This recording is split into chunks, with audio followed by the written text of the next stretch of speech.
from Radio Row, Super Bowl 56 in Los Angeles at the Convention Center. And man, I've been talking to some superstars this week, but it doesn't get any better than the man who's sitting right next to me, even though it looks like he's in another room. But the legendary actor Joe Mantegna, who joins us. And first off, I got to bring up I'm sitting at home 3 weeks ago. I'm watching one of those old 70s channels. Soap comes on, and I'm like, man, there's no way. Yeah. There's no way. And in the final season, Juan was played by yours truly. Wow. Do you remember that? Oh, boy, I do remember that. So I'm surprised you remember it. I mean, I'm surprised anybody remembers it.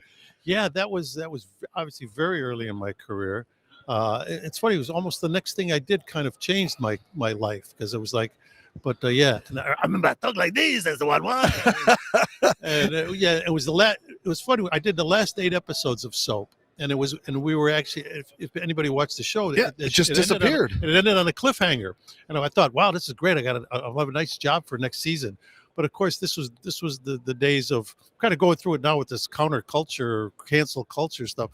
I mean, they had the moral majority back then who just felt that Billy Crystal playing a gay character was just not fit for television or something. So things like that. So the show got canceled like abruptly. Right, ending on a cliffhanger. So we never got to wrap that up. And I was in 8th grade, and I was so sad because you guys were so controversial. Yeah, very controversial. So, but luckily, my career, took a turn, and things, went pretty well after that. Yeah, you've had a great career. We could talk about the movies, Godfather Part 3, Three Amigos, a Tony Award in 1969 when you got started out, right? Well, I won the Tony in 84. 84, sorry. You started on Broadway in 69. I started in 1969. To play Hair was my first professional Did you have to grow it? The hair. Luckily, I'd been in a rock and roll band, so my hair was halfway there when I got the role. I was maybe down past my ears, but it kept growing for the next year and a half. So by the time I wrapped the show, it was probably at my shoulders. And then I went right into the play Godspell, where I played Judas. So for a long time, I just felt I might be that long-haired guy for quite a while. But then my career took off another way. Now, you're not here just because you like me and we're old friends or anything. You're here because you're actually got something to promote. It's a great off-Broadway play. Yes, I directed a play actually 5 years ago now called I'm Not a Comedian, I'm Lenny Bruce, starring a wonderful actor named Ronnie Marmo, who also wrote it. And we opened originally in Los Angeles, where it was very successful, ran for a year. Then we took it to New York, where it ran for another year. And now it's currently in Chicago. And we're about to take it on the road. We've got a couple dates coming up in Florida, and then Ronnie will probably be traveling around the country with it. But we're still running in Chicago right now, whenever we're not doing like one-nighters other places. But it's a wonderful one-man show about the great comedian Lenny Bruce. In a 90-minute performance with no intermission, Ronnie basically tells the story of this man's life, and a lot of his material is in it as well. And it was important in his career.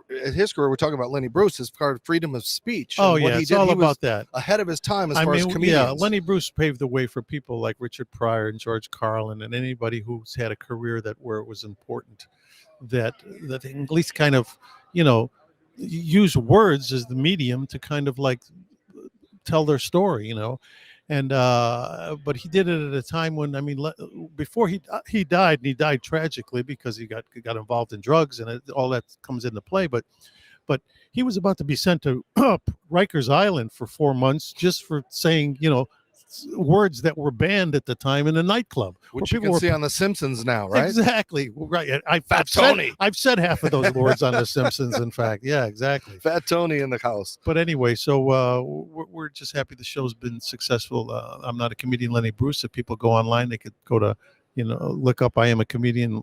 I'm Not a Comedian, Lenny Bruce, and they'll get all the kind of material as to where it's going to be and all that information.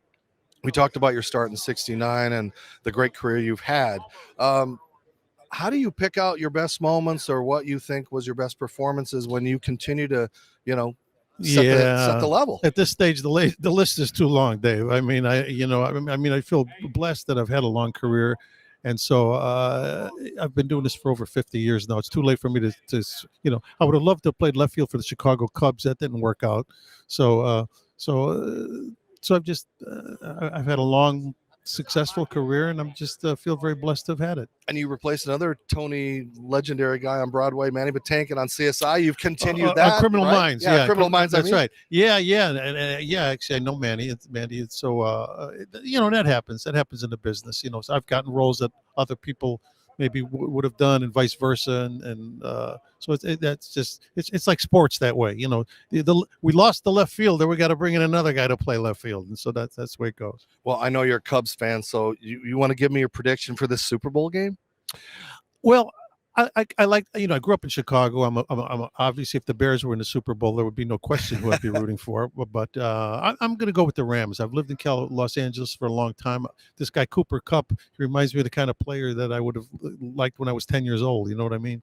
And so, I like the other team too. This quarterback for Cincinnati looks like a hell of a player, and so I just hope it's a good game. I don't, otherwise I'm not that invested into it. I'll be happy as long as it's a good game. All right, Joe. Thank you so much for joining my pleasure. us. Legendary actor, director, producer. He sings. He played Dean Martin. Like he's got everything. So I'm not a bad cook either. So that's good. You throw that in there.